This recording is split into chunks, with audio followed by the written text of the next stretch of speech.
In the aftermath of World War II, as the world began to grasp the full scope of Nazi atrocities, a question loomed large.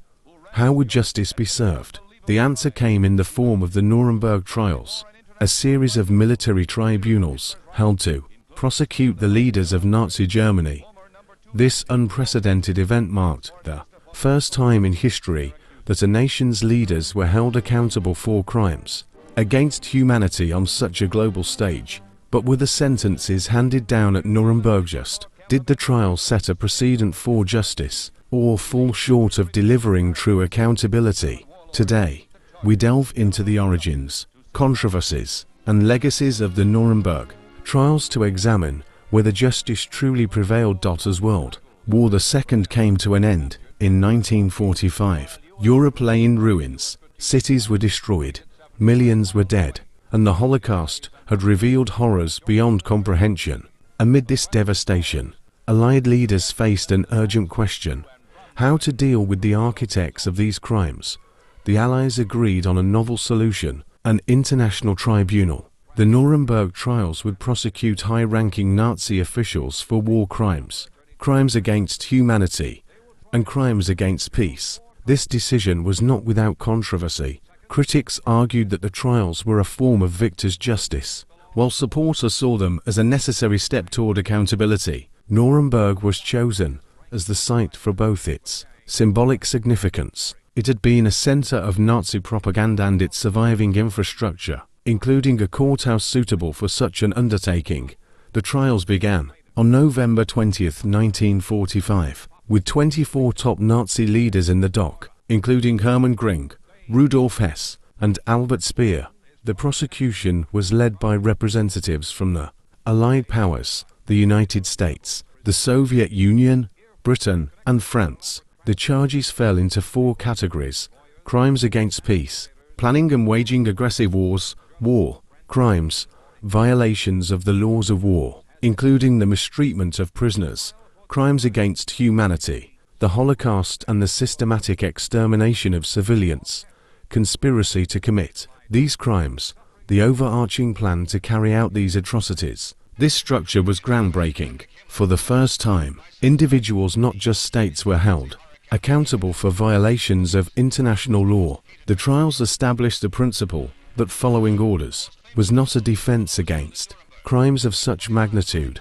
The prosecution presented a staggering amount of evidence, including official Nazi documents, films, and testimonies. The horrors of the Holocaust were laid bare in excruciating detail. Footage from concentration camps showed emaciated prisoners, mass graves, and gas chambers, leaving no room for denial.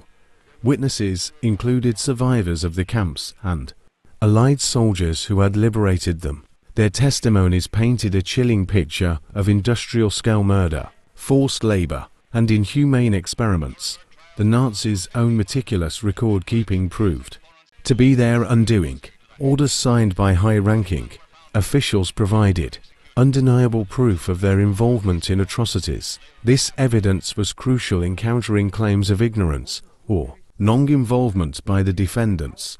Among the 24 defendants, Hermann Göring was perhaps the most prominent. Once Hitler's right-hand man, Göring tried to dominate the courtroom with his bombastic personality, but could not escape the weight of the evidence against him. Albert Speer, Hitler's architect, adopted a more cooperative stance, acknowledging his role in the Nazi regime, while claiming ignorance of its worst crimes. Others, like Rudolf Hess, remained unrepentant, while some, such as Julius Streicher, faced prosecution for their roles in spreading anti-Semitic propaganda.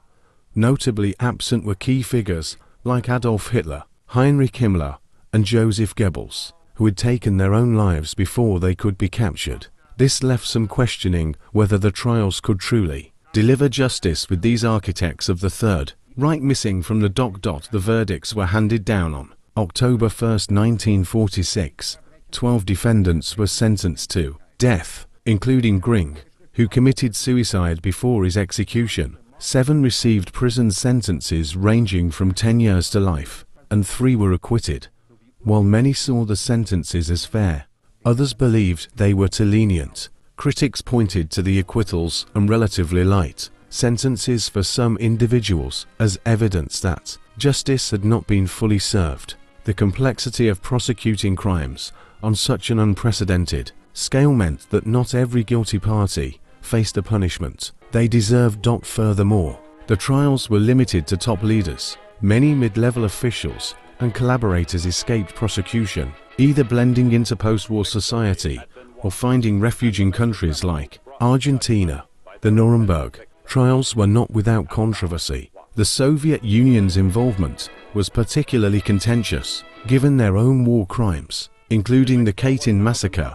Critics also pointed out that the concept of crimes against humanity was applied retroactively, raising questions about the legality of the proceedings. Moreover, some argued that the trials represented victors' justice, as no Allied leaders were held accountable for actions like the bombing of Dresden or the use of atomic bombs on Hiroshima and Nagasaki.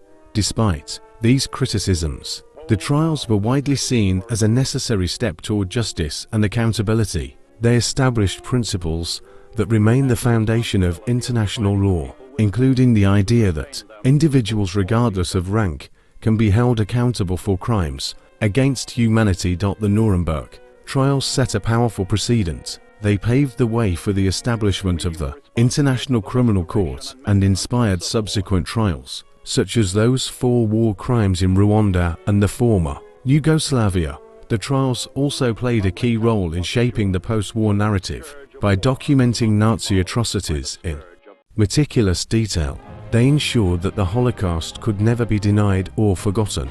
However, the trial's legacy is not without complexity. While they were a step forward for international justice, they also highlighted its limitations. The absence of some key perpetrators and the focus on certain crimes over others left gaps in accountability. The question remains, did the Nuremberg trials deliver the justice the world sought? While they brought many top Nazis to account, they could never fully atone for the magnitude of the crimes committed. The trials were as much about creating the historical record as they were about punishment. They demonstrated the power of international cooperation and set a benchmark for holding war criminals accountable, but they also revealed the challenges of achieving true justice in the aftermath of such unprecedented atrocities. Ultimately, the Nuremberg trials remind us of the importance of vigilance in defending human rights and the rule of law. They serve as a cautionary tale of what can happen when hatred and authoritarianism go unchecked. Thank you for joining us in exploring the Nuremberg trials and their enduring legacy. What are your thoughts? Did the trials deliver justice, or were they flawed by the circumstances of the time? Let us know in the comments below.